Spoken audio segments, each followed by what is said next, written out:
Thank you. Hi everyone, my name's Mel Blake and I am a mentor on Team 3132, the Thunder Down Under from Sydney, Australia. Next slide.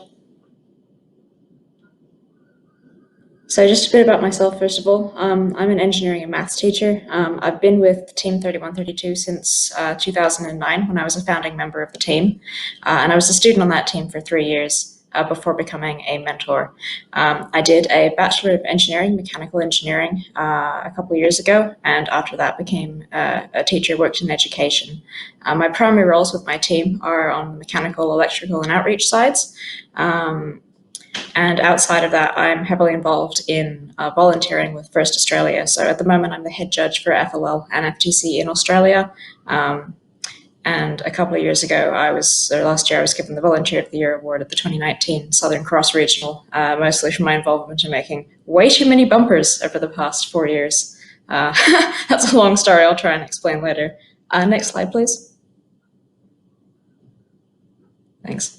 Just a bit about my team. So Team 3132, we're from Sydney. We were founded back in 2009 ahead of the 2010 season. And for the first 3 years, we were actually the only team in our country and really in the region around us as well, which was a tricky situation to be in. We tried very hard for 3 years to get other teams going. And in the off-season of 2012, we were able to get an off-season event going called the Dual Down Under. And 2 years after that, we managed to get a regional. So we're a community team. We take students from all around the Sydney region. So that's the city that we're from. We have between 50 and 70 students at any point in time.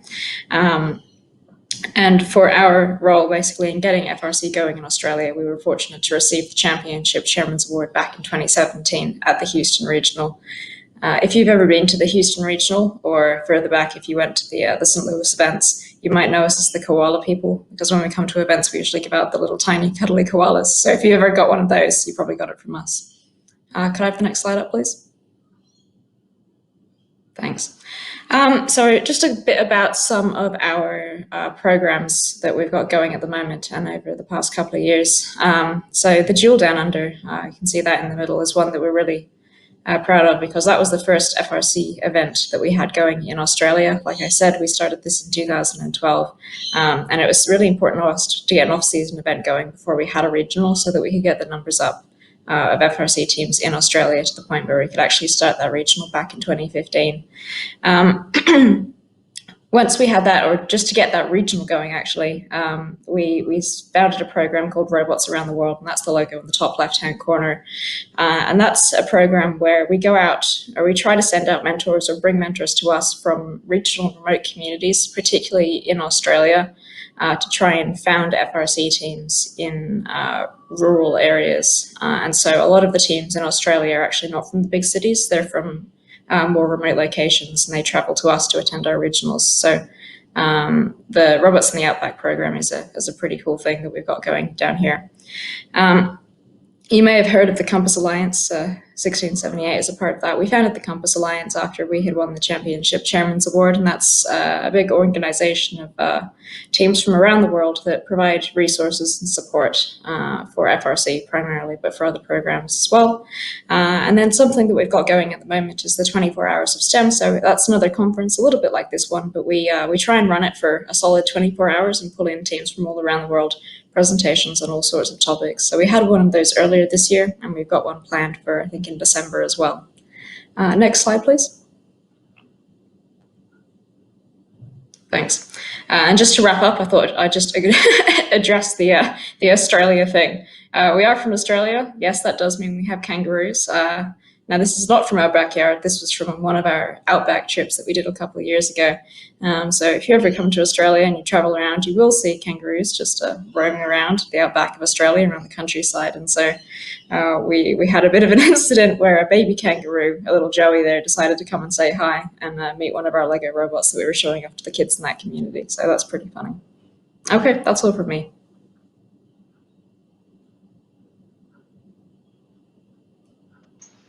Hi, I'm Alexis, and I am with Team 1902 Exploding Bacon, and we won the World Championship Chairman's Award in Houston in 2019.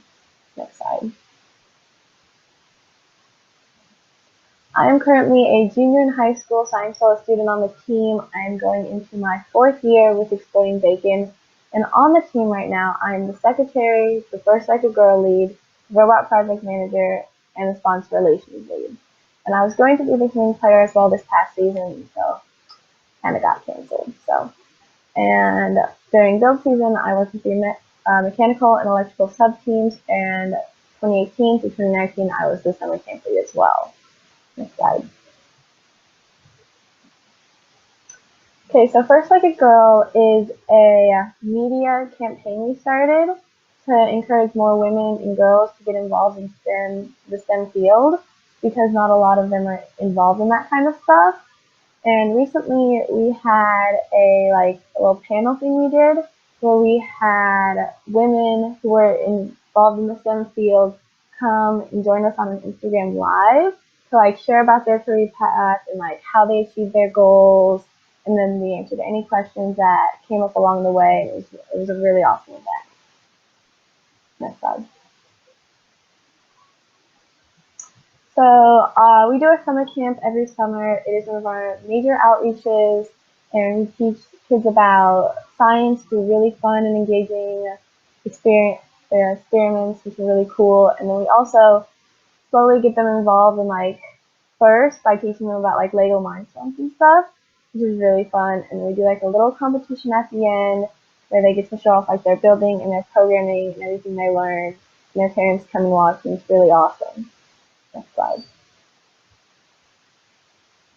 So we do a lot of different outreaches. I really enjoy outreaches. I've logged over 200 hours of outreach since I joined Exploding Bacon, which is really awesome. We have so many different outreaches we participate in to share about FIRST and show what our team can do, and it's really cool. Next slide.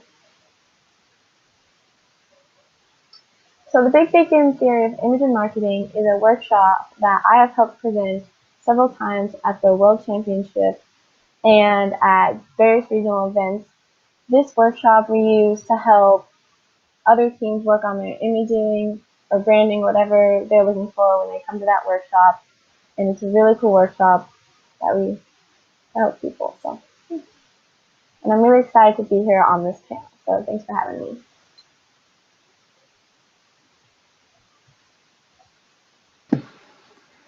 All right. Well, I've been tasked with the hard job of going third and following up the two of them and their amazing teams.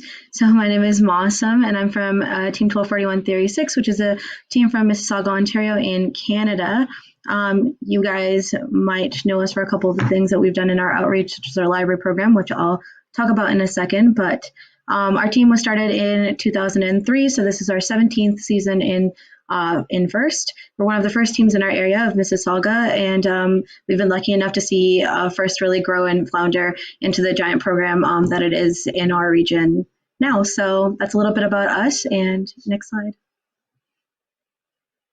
So a little bit more about me. I'm actually in my senior year of university. I'm a biology and chemistry double major with a minor in neuroscience, and I go to the University of Waterloo and Laurier. It's my 8th FRC season, my 4th one as a mentor, and I have been the outreach lead on our team since 2017, so since my first year as a mentor, and I've gotten the chance to work on quite a few of our award submissions over the years, especially with some amazing students who have really taught me how important outreach is and how great it is to give back to the community year after year. So I've also gone to work on our Girls in STEM Olympics since the year it started in 2017, and our New to Country program, which I'll get into in just a second. So next slide, please. So I'm going to highlight 3 of the programs that we've really worked on revitalizing and growing over the last couple of years. And the first one of those is our Beyond Borders program. So this is something really cool that we do, and we're going to be running in the next couple months. And it's online webinars that we're doing with FLL teams across India to help them get started for their FLL season, which will be a little bit delayed. So we'll be running a mock season with them and then giving virtual training for their mentors and students. And I included a screenshot from one of our other camps just as a demonstration of some of the stuff that we've been able to do during COVID. So it has been very testing times, but I think our team has worked together to overcome the adversity that COVID has brought. And a good example of that will be our Beyond Borders program. Next slide, please. So moving on, our new to country. So a lot of, if you've ever heard of Theory 6, you've probably heard of our new to country program. And this is where we get to work with a lot of immigrants and newcomer youth in our area. And we've gone able to do that through our summer camps, our winter camps, other programs that we've run over the years. We've started 2 FLO junior teams with these newcomers, and we've brought over 100 people to our district championship back in 2017 to show them what FIRST is about and get them excited about STEM and robotics, and let them know that there is an opportunity for newcomers to get involved with robotics and STEM, even if they are still learning a new language and getting used to the culture in their new home. So that's been something really cool. And as you guys can see in the pictures, we've gone to do some really interesting things, and they've gone to learn a lot from coming out to these experiences firsthand. Next slide, please. And lastly, I'm going to talk about our Girls in STEM Olympics, which is actually happening right now. So it's happening today and tomorrow. It's also online, so you guys can watch on YouTube. And it's a 1 to 2 day event that we run annually in the fall for girls aged 14 to 18 who are interested in STEM.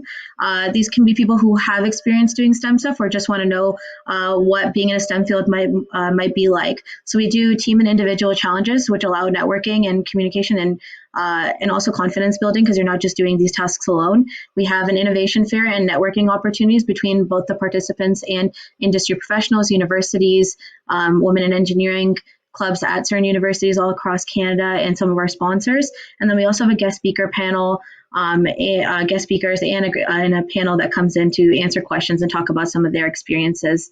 So if you guys want to know more about that, you can follow GIST Olympics on Instagram or watch them on YouTube after you're done watching this. And that's it for me, I think.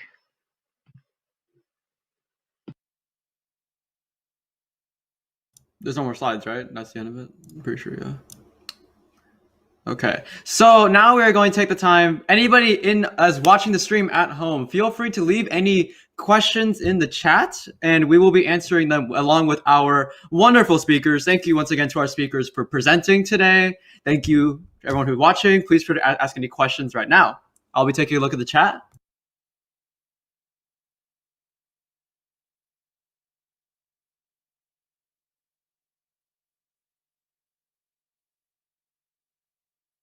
Okay, nice. We got one. So they asked, how do you determine the degree that you do outreach during COVID? And Melinda, would you like to answer this for us? Yeah, for sure. Well, first of all, I should probably just say that our situation here in Australia is a little bit different to you guys over there. We basically have the situation now under control and are resuming in-person events. But earlier on, when we were also in lockdown, we were looking at things that we could do during COVID with all the restrictions around interaction. And so we tried to identify things that we could be doing that didn't require people to come together, which was what led us to do the first 24 hours of STEM event, which is pretty similar to what we're doing here. So basically just a big online conference where we bring different speakers in to give talks about different aspects of FRC and STEM as well, just generally. So that was one big thing that we did earlier. But in terms of making that call, I think you need to be really cautious with the type of outreach that you're doing. So, excuse me.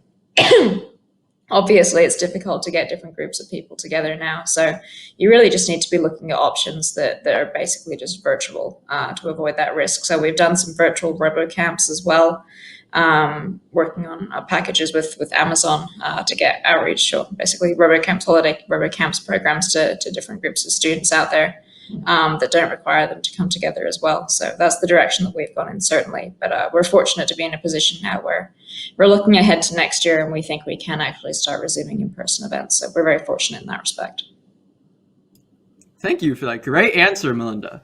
We have another question, and they say, how do you organize large events that involve teams, industry professionals, sponsors, etc.? And we're going to ask Possum if you would like to answer that for us. Awesome, sorry. I don't know why I said it wrong. So bad. You're good. You're good. Sorry, it was to like how do you organize big events? Yes. How do you organize large events that involve teams, industry professionals, sponsors?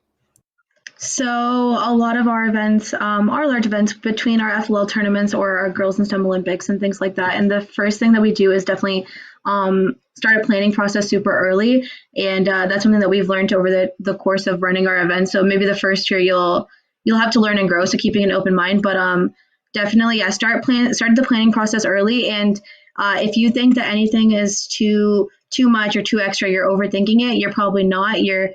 It's better to think of every possible thing that can and cannot go right or wrong, and plan for all of it in case something does. And then in the end, you'll be happy if things go better than they could have the other way around. But I definitely think breaking it up into different sub teams and subcommittees is a good way to start. So start early, break it up into different groups so that you have a lot of help. Trying to do anything in a small group is probably not ideal unless that's the restriction that you've been given, in which case manage the size of your event and try to grow it year after year, and opposed to doing a massive event right at once, so that you get a quality experience to the participants or to the people coming out to experience it.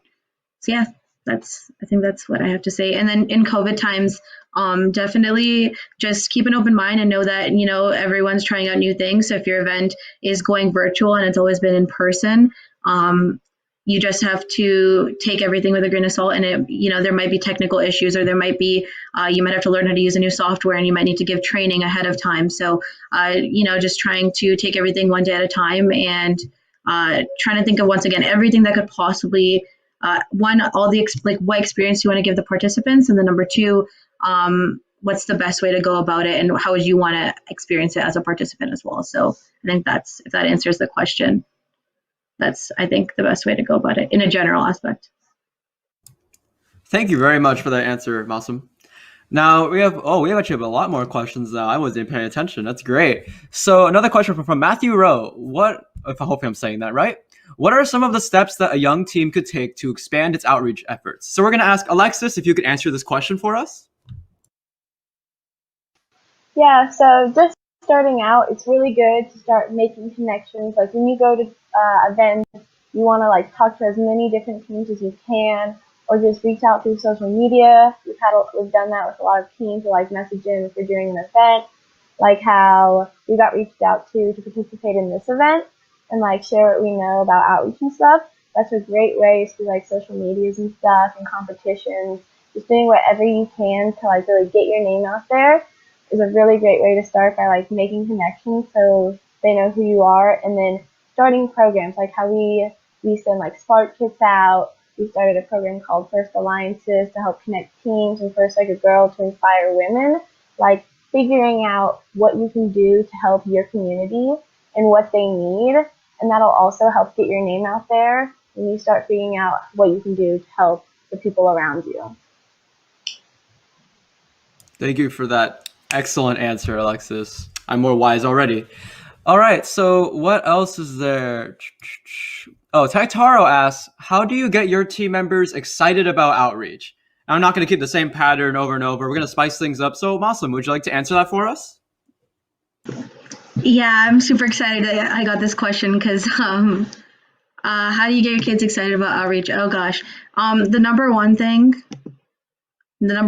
I think that you can do is, get your mentors bought in if your team does have a lot of mentors. And if not, then the ones that you do have, excitement starts top down. So parents, mentors, if they're excited about giving back to the community, the students will absorb that energy and want to do it too.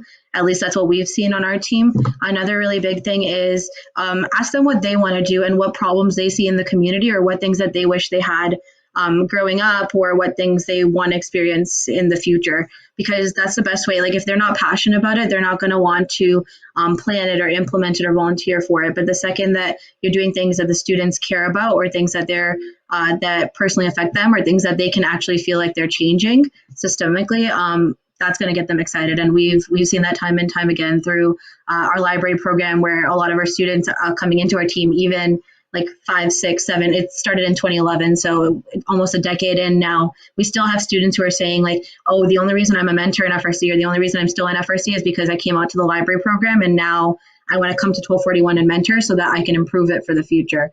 So I definitely think, find out what they're passionate about or what speaks to them, and focus on how how you as mentors can support that, and also how you can help get other teammates excited about it too, who might be just new to the first community altogether. So that'd be my answer. That sounds very important. The ability to motivate your team members, especially during this kind of time for some people, being able to bring a community together and have the motivation to do that, that sounds impeccable. A great kind of thing for an FRC team. Let's see, what else is there? Someone says, what are suggested subcommittees as a follow-up? I don't know if did anyone know how to answer this question? Whoever wants to answer this, it's fine. I'm not sure what the question is, but. I think he was asking in relation to the how to plan an event question, or he or she. Oh, that's right. Yes, I'm pretty sure it's follow up. Yeah. Okay. Would you like to answer that? Anyone?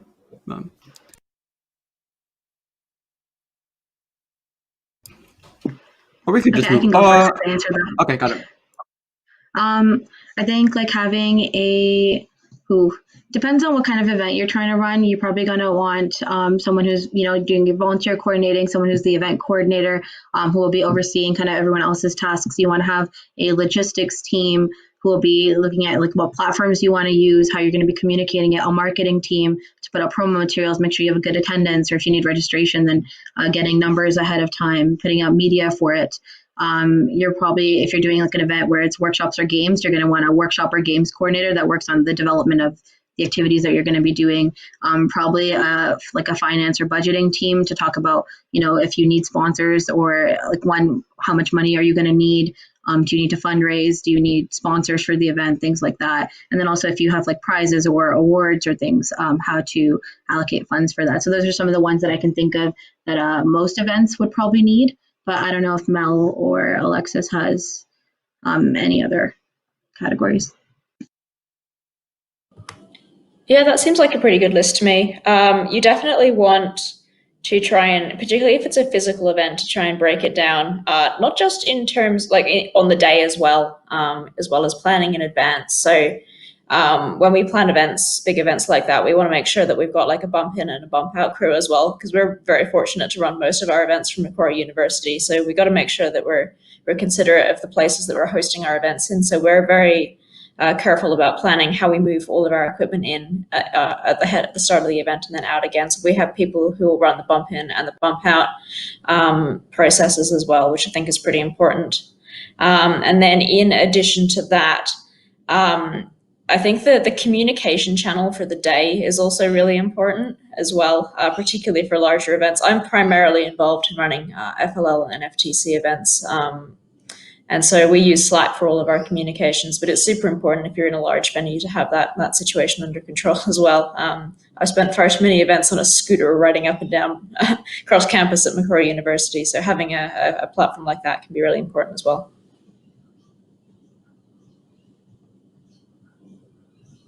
Anything to add, Alexis, to that? Or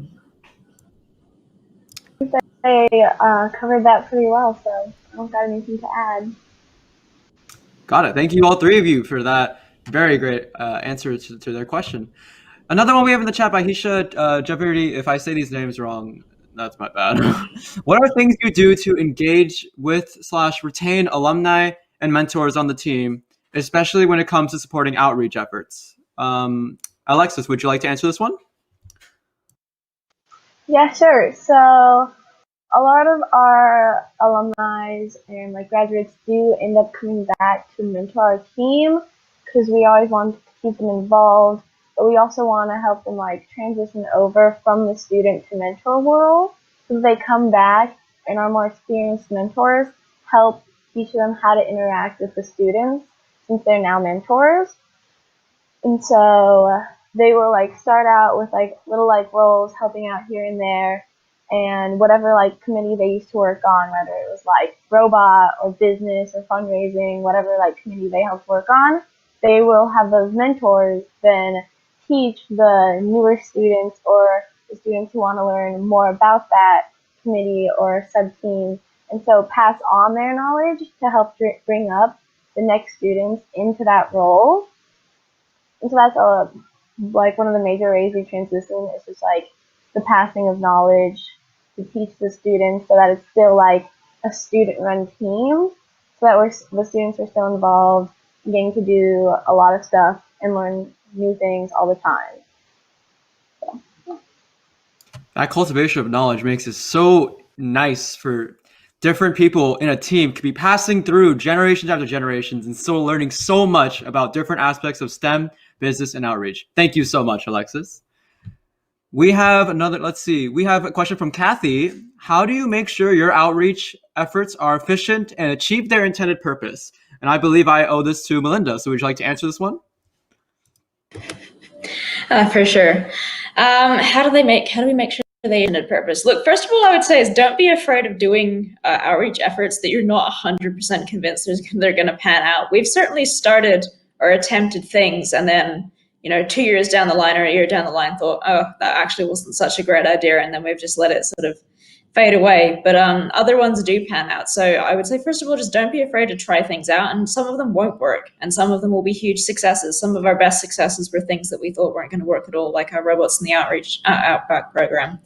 I think it's just important when you go into a new effort that you really think through all of the resources that you're going to need to make that a success, in particular in terms of the manpower, less so the funding. So making sure that you actually have the expertise to make an outreach effort work in the way that you want it to work. And if you don't, to not be afraid to reach out to other teams and other individuals in your area or in the wider community to see if you can get the support, because maybe you have a really, really cool idea, but you're not yourself in a position to make it work, like right now, right at this time in this place.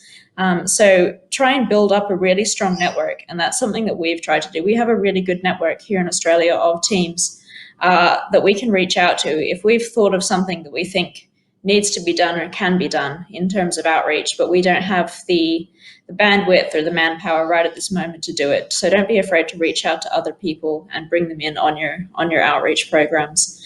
Yeah. Does anyone else want to add to this?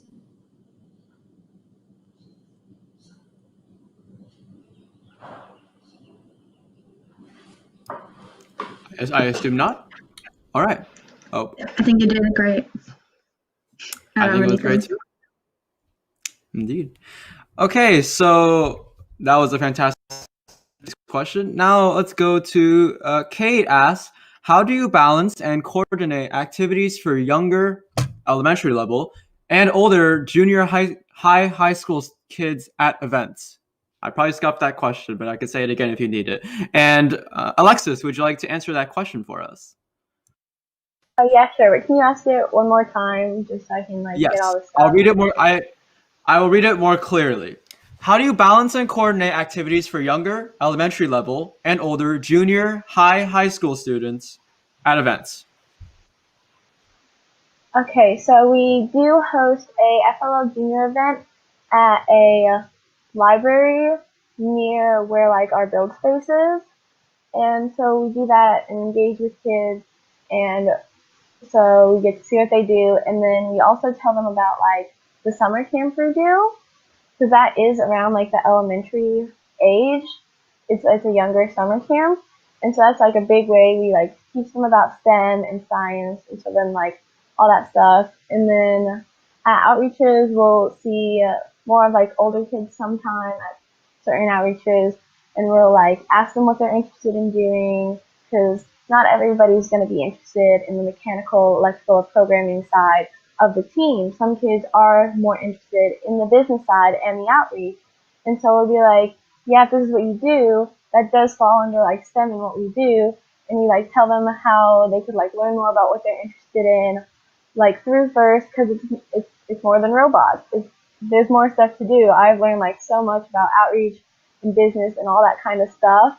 And we just show them all the possibilities they can get through first. That's aside from the robot, because everybody sees it and it's just a robot gonna be a mechanical engineer. But there is so much more stuff you can learn through this program. Thank you. Wow. I want to join FRC now if I wasn't already in it. All right. That was fantastic. Let's see. We have another question, and it's, how do you discover or generate new outreach opportunities? Let's go, Mel. Would you like to answer that? For sure. I think it's really important when you're looking around for outreach opportunities is to look, first of all, at the community around you. And I appreciate that we're perhaps in a slightly different situation because we were the first team in our country. But you really want to look around in the people in the communities around you and see if there's an opportunity there, first of all. So could you go and start an FLL team in a local school or an FTC team, something like that? Is there a community of older people that you can draw on or get involved with? So building up a really strong network in your local community, first of all, is really important. And that's super helpful down the line for a couple of different reasons.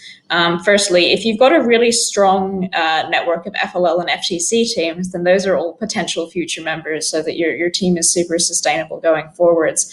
And secondly, having a strong community around you means that your bigger outreach efforts it can actually be really well supported. Like I was saying earlier, if you've got this network, then there are people that you can reach out to, more contacts that you have to support bigger outreach efforts going forwards. If you're moving away from looking at your local community, I would say, you don't necessarily want to make this huge leap from just small local programs into some great international outreach effort. Get in touch with the bigger teams that you know and see if there's something that you can jump on board with that they're already running that you can take part in, because taking part in outreach programs run by more established teams is a really good way to see how those can be run really effectively. And then later on, when you start your own, again, you've got a good network to draw on.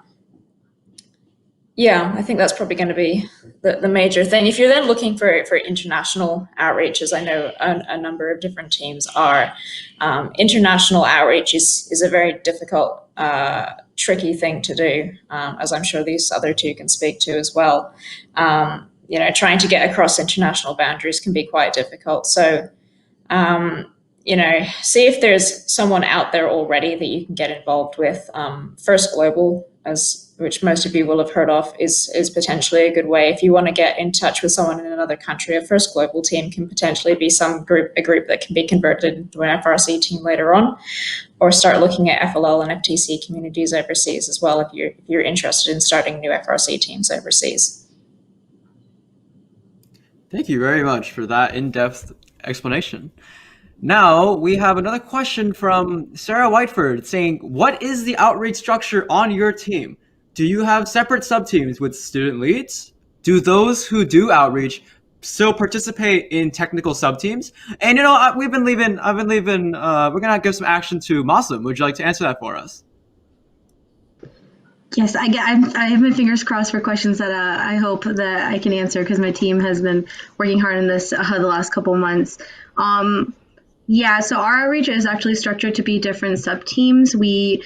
Each of our initiatives is counted as, so our outreach is a sub-team in and of itself. On the team, we have our robot stuff and then our business. And under business, we have like marketing, operations, outreach, health and wellness. And then on our robot side, we have all of our robot sub-teams as well. So we are trying a couple of new things this season. So we'll hopefully post about what works for us at the end of it. But yeah, under outreach, each of the initiatives gets its own subcategory. And then each of the initiatives has its own set of leads. And these can be students that volunteer. We try to aim for at least 2 for each of them. And then if there are more students that are interested in certain initiatives, or if they require more leads, things like our Girls in STEM Olympics, which is a huge event that takes almost 8 months to plan. We have our New to Country program, which requires a lot of workshops, and we've had lots of great students working on that as team members as well. So yeah, we do at least 2 leads on each of our initiatives, and then we have, if there's a student that's really passionate about something, they can definitely join later on as a lead, and everyone else can be a member. And then in terms of what the requirements are, we're trying to do it so that everyone kind of gets an idea of outreach to a certain degree, especially when they're joining an FRC team, because you don't always know exactly what outreach is or what community help is until you're actually in it and you're actually doing it, especially in a world like FIRST where everything is kind of new and so different from the rest of your life. So we try to do it so that every student is participating in at least 1 to 2 different initiatives that we run, and then has the opportunity to lead at least one. So they're getting leadership opportunities, they're developing their skills when it comes to communication and organization and planning, and they're also getting to work in a team setting to give back to the community in an initiative that they're passionate about.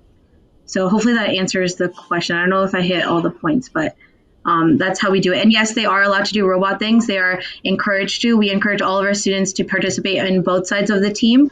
so that there is really no side. We try to just encourage different sub teams, and everyone can pick and choose what they want to do. But outreach is kind of a must almost for 1241, because we believe that there's something everyone can give back for. Wow. Remind me whenever I try to make a team or a company in my future to go up to you, because that was great. Let's see. There are no more questions in the chat, but I have an open-ended question for all three of you, because I believe I've called all of you the same amount of times. I've tried to make sure everyone's talking all this. So I'm going to give this open-ended. I want to know, because I also do outreach, but I'm not a speaker in this one, so I'm going to have you guys give your wisdom. What do you think the skills of outreach give you in your life after high school when you were in first? What skills do you think would help in the real world when you do these kinds of outreach things in the first robotics program?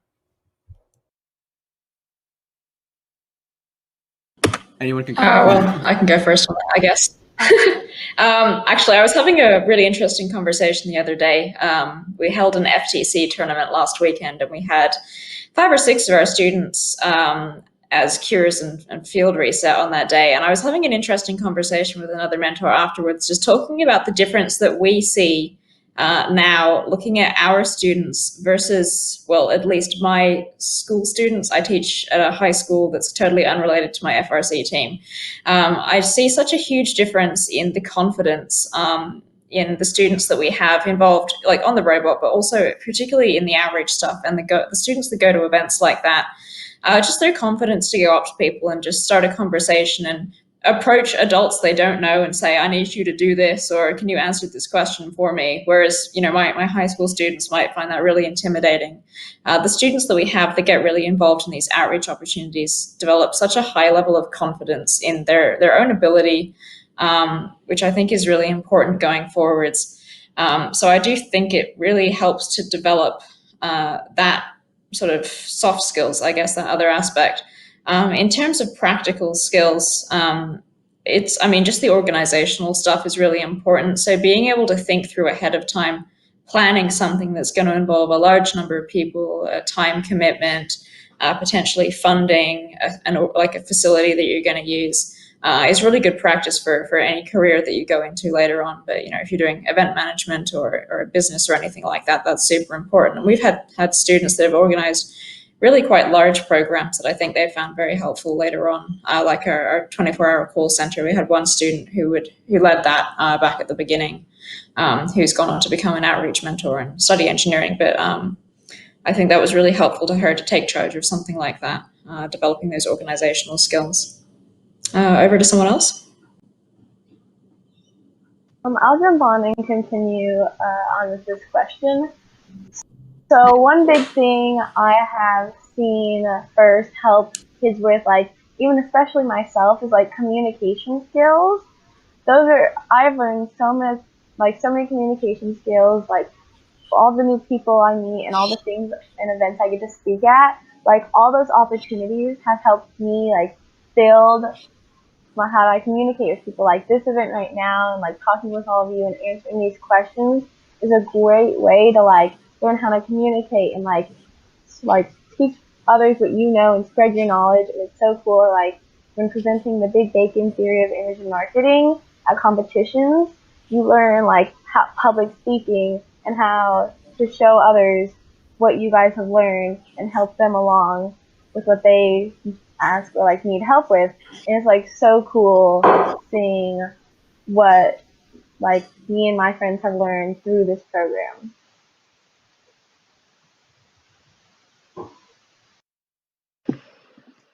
I'll round it off with agreement to both of them, because I think they covered it pretty much straight off the bat. My only thing to add is that in university, at least since I'm currently in university, something I've noticed at first and all the planning experience that has helped me with, especially when I've gone to see it in comparison to people who haven't been in first, is the confidence, like Mel said, that you have going into certain opportunities or interactions that you have with people, but also an understanding of what it really means to be a VP of finance or a VP of operations, because you've done it in a practical setting where you're running an event with companies or organizations, or where you're actually going out and acquiring these sponsorships and stuff. Sometimes in high school clubs, if you're starting a startup or if you're trying to do a nonprofit movement outside of high school and something that you want to pursue in the future, like they are real life skills that will teach you a lot more about the world and how to interact with different organizations or situations within the world, that a lot of the times like basic clubs and other opportunities that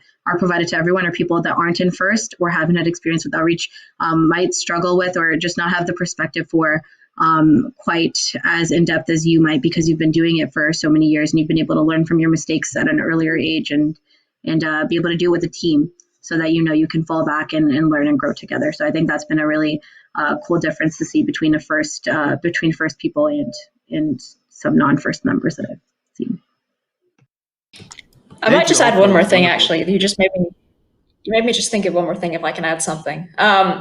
I think that, I mean, it depends on your outreach programs, but you just made me think that actually something super important that you can get out of outreach is just exposure to a wider range of people. Particularly like hearing about your outreach efforts with like new arrivals in your country. And we do a lot of work with people in rural communities and disadvantaged communities as well. For some of our students who are coming from, a more privileged background, I think it's a really important opportunity for them to interact with people who are different to themselves and see how other people, the opportunities that other people have and how they interact with the world. And it just gives them just a much better perspective going forwards on what life can be like for people who aren't perhaps in the situation that they're in as well. So I just wanted to add that. Thank you for all three of your perspectives on that question.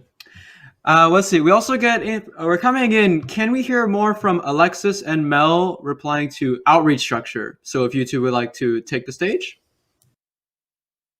Yeah, I'll go with that. So for our outreach structure, we have a lot of different like big outreach programs like First Like a Girl, our Spark Kids, First Alliances, and all those are like so big and take so much effort to work on individually that we assign student needs to each of those. Like I'm the First Like a Girl lead. We have another student who takes care of Spark, another student who takes care of First Alliances. And it teaches them like organization and all these amazing skills. And then we also do have like an outreach lead, and we have a student and a mentor as outreach leads who work together for like both different sides of that, so that all our outreach runs smoothly for the mentor side and the student side. And so it's just like about spreading all the work out so that there's not one person who has all this stuff on them that they are like worried about. So we spread that work out, we all work together to make sure it all runs smoothly. But earlier when you asked the question, you also said like, is outreach the only thing they can participate in? No. We make sure that whatever the student is interested in and what they want to do, they get to do. So like, we have students who are like, I really want to like learn more with interacting with our sponsors, but I also want to learn about like electrical and wiring a robot. And we let them do both of those. They can, whatever they're interested in, we will make sure they learn it and we teach it so that they get to learn both those skills and have like a wide range of knowledge. And it's so cool. So.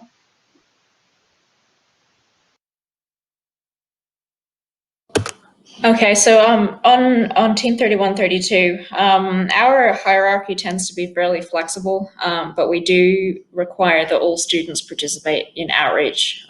We have a minimum number of hours that are required per year for students to participate on our team, and in particular to form part of our, what we call the travel team, because we have to travel every year to at least some of our events. So we have a minimum outreach requirement that means that every student has to participate in some outreach. But it doesn't actually go both ways, although that's fairly unusual. So we do have a couple of students who will purely focus on outreach and whose involvement in the robot is actually fairly limited. You can't go the other way. If you're mostly robot, you still have to do outreach. We just think that it's really important that all of the students come to appreciate the outreach side and the opportunities that can give people off the team. In terms of the structure, we've actually just graduated out our outreach captain, who was also the team captain, midway through this year. And so we're just starting to look again at who can potentially take over that role. But in terms of individual programs, basically, if that's the program that you've brought to us, or that's the proposal that you've brought to us as mentors, and that's something that you want to run with, then that's your program. So you take responsibility for that. And so we have a handful of students who are each responsible for different things that they've come up with, like this is now a few years back, but the 24-hour call center. We've got a student lead on our website as well, a student who was looking at a blood iron sensor a while back. So it's, you find something like Alexis was saying, find the thing that you're passionate about, and if you've got the will and the interest to make that work, then that's going to be your baby, and you get to run with that one. So that's kind of how we approach it here. Some of our bigger programs and longer lasting programs tend to be more mentor driven. We're very, very closely linked with First Australia because one of our former lead mentors is actually the director of that organization. And so some of our outreach efforts are very closely linked to First Australia. And because those are so big and so critical to their operations, they tend to be a bit more mentor driven. But the smaller ones are, student proposed and student driven. Got it. Thank you very much for both of your inputs on outreach structure.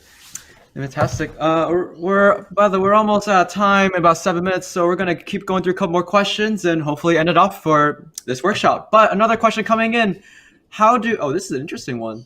How do you think hosting these fall virtual workshops helps to exemplify the importance of outreach to the FIRST community and beyond? These workshops are quite informational, so thank you, speakers. Oh, I didn't get thanked. Cry. No, I'm kidding. Whoever wants to take over this, I'm fine, because I don't remember who went where. So whoever wants to take over this question, or all three of you, go right ahead.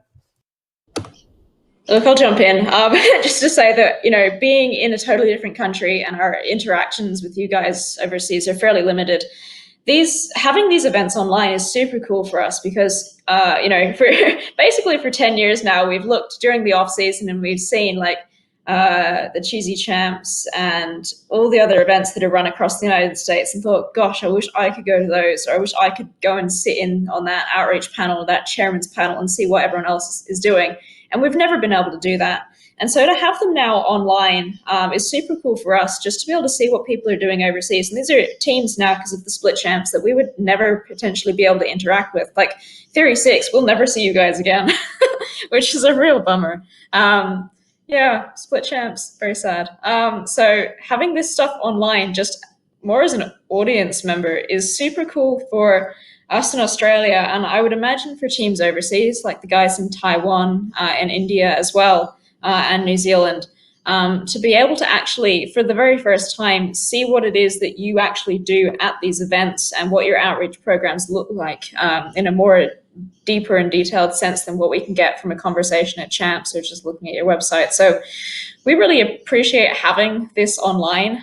We've tried to broadcast our stuff for a couple of years now, our Mentors Without Borders conference, but that's been primarily for a more internal audience. So we bring together Australian mentors every year, and we do broadcast that conference, but that's more just for people who couldn't come to us rather than an overseas audience. And so, it's just been super cool to have the opportunity to see what's going on overseas, first of all, for the first time.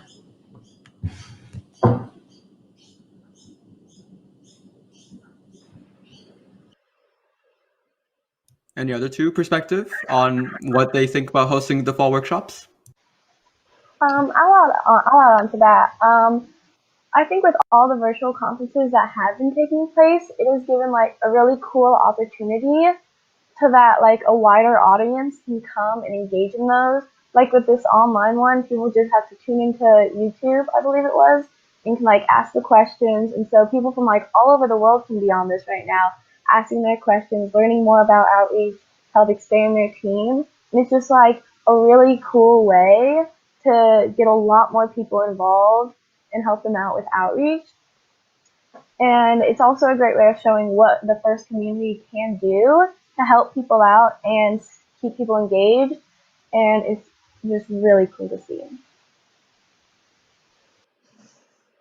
I think the only thing I have to add to that is that it's really been interesting to see the power of collaboration come through in this. And I think both Mel and Alexis kind of mentioned being able to interact with other people or just seeing other people through these online platforms. That has been a blessing in and of itself, but also kind of connecting people in a way that we haven't been able to before. It's almost as if this has given the opportunity for people to have more access to resources online and other teams, and encourage more teams to get out there and do outreach, even if things are different and the times are different because, in a way, accessibility has increased for some demographics and communities who might not be able to physically get to resources or workshops that are now being run virtually versus something that you might have to attend in person over a course of a weekend where you're busy or something like that.